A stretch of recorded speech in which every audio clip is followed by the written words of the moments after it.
welcome to physics platform. Today I will discuss the rounding of a digit.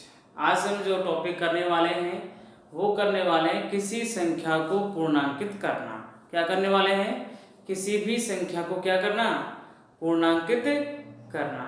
जैसे भी आप अगर जानते हो तो आपने 9th 10th में भी सीखा होगा, अगर कोई भी संख्या आती है और उसमें कोई पॉइंट आ जाता है और पॉइंट के बाद अगर कोई नंबर है और उसके बाद में कोई आपका 5 या 5 से बड़ा है तो आप क्या कर देते थे? वहाँ पॉइंट के बाद वाली संख्या को एक बढ़ा देते थे। क्या करते आप? पॉइंट के बाद वाली संख्या को बढ़ा देते थे। तो वही सिद्धांत हम आज करने वाले हैं। लगभग हम बोलते हैं जिसको अप्रोक्सीमेट, लगभग हम उस संख्या को क्या लिखते हैं? अप्रोक्सीमेट में लिखते हैं। इस सिस्टम को ही हम क्या बोलते हैं? किसी संख्या को पूर्णांकित करना। जैसे आपने पिछले लेक्चर में सीखा था सार्थक अंक, सिग्निफिकेंट फिगर्स के बारे में। सार्थक अंक की आपने डेफिनेशन वहाँ क्या सीखी थी? कोई भी संख्या है उसको शुद्धतम रूप में लिखने के लिए हम क्या करते हैं? कुछ नियमों का पालन करते हैं। वो संख्या क्या कहलाती है? आपकी सार्थक अंक कहलाती है या सार्थक अंक कहलाते हैं। तो उन सार्थक अंकों को लगभग हम उसके आसपास लिखें, सही वैल्यू के आसपास। जैसे मैंने सामने लिख रखा है, किसी संख्या को निश्चित सार्थक अंक वाली संख्या में परिवर्तित करने के लिए समीपता मींस अप्रोक्सीमेट सिद्धांत का प्रयोग किया जाता है। हम क्या करें? कोई भी संख्या है उसको सार्थक अंक वाली संख्या में परिवर्तित करने की क्या करते हैं? कोशिश करते हैं। तो इसके कुछ नियम हैं। हम अगर किसी भी संख्या को क्या करना चाहते हैं? पूर्णांकित करना चाहते हैं तो उसके कुछ नियम हैं। जैसे मैंने सामने रखे हैं आपको, इसमें 4 नियम काम करते हैं। पहला नियम क्या है? जिस संख्या को आपको क्या करना है? पूर्णांकित करना है। जिस संख्या को आपको पूर्णांकित करना है उस अंक से अगला अंक 5 से छोटा है तो पूर्णांकित अंक में कोई परिवर्तन नहीं करते हैं। आपको क्या करना है? कोई संख्या दे रखी है और उसमें आपको किसी अंक को क्या करना है? पूर्णांकित करना है। तो उससे अगर अगला अंक क्या है? 5 से छोटा, तो उस जो अंक है आपका पूर्णांकित अंक उसमें कोई परिवर्तन नहीं करते हैं। जैसे देखिए, आपको पूर्णांकित क्या करना है? इस अंक को करना है, पॉइंट के बाद वाले को क्या करना है? पूर्णांकित करना है। ठीक है। और उससे अगला अंक क्या है? इसमें 2। अगला अंक क्या है? यहाँ पर 2। पर यहाँ बात किसकी कर रहे हैं? अगला अंक 5 से छोटा है। बिल्कुल बिल्कुल सही बात है। 2 क्या है? 5 से छोटा। तो हम क्या करेंगे? पूर्णांकित अंक में कोई परिवर्तन नहीं करेंगे। इसका मतलब है इस संख्या को हम कैसे लिख देंगे? सीधा सीधा 4.3। जैसे आपने 10th क्लास में लिखा होगा, ऐसे आपने लगभग हम इस 4.32 को कैसे लिख सकते हैं? 4.3 लिख सकते हैं। इस प्रकार से हम इसको क्या बोलते हैं? पूर्णांकित करना बोलते हैं। दूसरा एग्जांपल मैंने लिख रखा है आपका, पूर्णांकित पॉइंट के बाद वाली संख्या को हमें क्या करना है? 2 को पूर्णांकित करना है। पर इससे अगला अंक देखिए क्या है? 4, जबकि ये 5 से छोटा ही है। 4 क्या है? 5 से छोटा। तो हम क्या करेंगे? पूर्णांकित अंक में कोई परिवर्तन नहीं करेंगे। इसका मतलब इसमें भी अंक कितना हो जाएगा? 6.2। अगर आपको आ जाता है अगला अंक 5 से या तो छोटा है, अगर ये बड़ा हो जाए 5 से, अगर आपको जिस अंक को पूर्णांकित करना है, जैसे 2 को पूर्णांकित करना है, इससे अगला अंक अगर 5 से बड़ा आ जाए, क्या आ जाए? 5 से बड़ा, तो हम क्या करते हैं? उस संख्या में एक अंक क्या कर देते हैं? जोड़ देते हैं। उस पूर्णांकित अंक में 1 जोड़ देते हैं।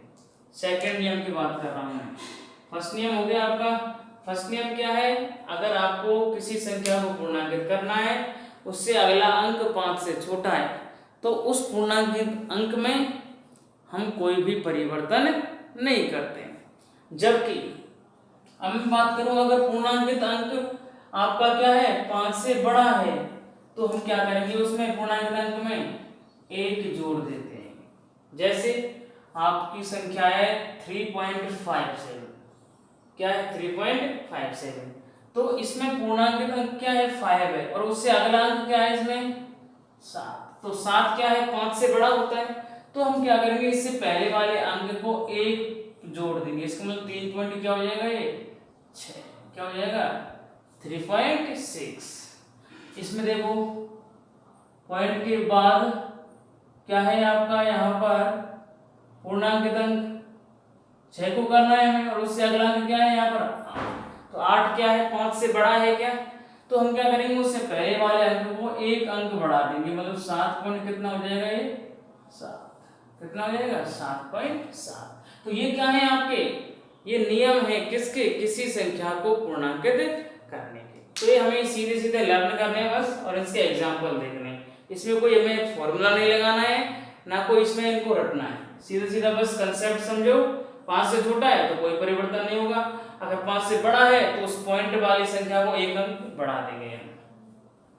तीसरा पॉइंट, पूर्णांकित अंक के बाद का अंक अगर 5 है, जैसे पूर्णांकित अंक के बाद वाला अंक क्या है, ये तो जैसे 5 है, इसके बाद में अगर 5 आ जाए आपको, जैसे यहाँ क्या है 0.6, 7.6 आ गए, अगर आपको आ जाए 7.65 तो पूर्णांकित हम इस अंक को कर रहे हैं, और उसके बाद में अगर 5 आ जाता है तो यहाँ बोला देखो पूर्णांकित अंक के बाद का अंक 5 है, और 5 के बाद कोई अशून्य अंक है, मतलब शून्य नहीं होना चाहिए, क्या नहीं होना चाहिए शून्य, तो उस पूर्णांकित अंक में 1 जोड़ देते हैं। क्या जोड़ देते हैं उसमें 1, जैसे देखिए यहाँ पर 5.352, हमें क्या करना है 3 को पूर्णांकित करना है, क्योंकि पॉइंट के बाद 3 है, और उसके बाद में देखिए 5 है, क्या है 5, और 5 के बाद में बोला कि 5 के बाद कोई अशून्य अंक, मतलब शून्य नहीं होना चाहिए, शून्य नहीं होना चाहिए,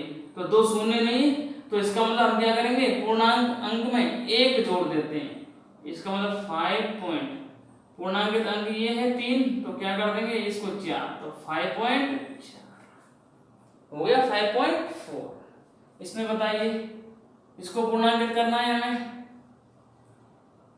7.857, संख्या क्या है ये 7.857, तो हमें इसको क्या करना है पूर्णांक, तो 5 ये रहा, और 5 के बाद देखिए आप 5 के बाद अशून्य अंक, अशून्य अंक है 7, शून्य नहीं है, तो इसका मतलब फिर से हम क्या कर देंगे इसको 1 पॉइंट बढ़ा देंगे, 8 से क्या हो जाएगा 0.9। नेक्स्ट टाइम अगर इसमें आपको आ जाए पूर्णांकित अंक के बाद का अंक 5 है, पर 5 के बाद कोई शून्य आ जाए, क्या आ जाए शून्य आ जाए, तो हम उसमें पूर्णांकित जो अंक है उसमें 1 नहीं जोड़ेंगे, उसमें हम सेम ऐसे कैसे लिखेंगे उसको, जैसे देखिए यहाँ पर 4.50, संख्या क्या है आपके पास 4.50, तो इसमें हम पूर्णांक किसको करना है, इस 4 को करना है।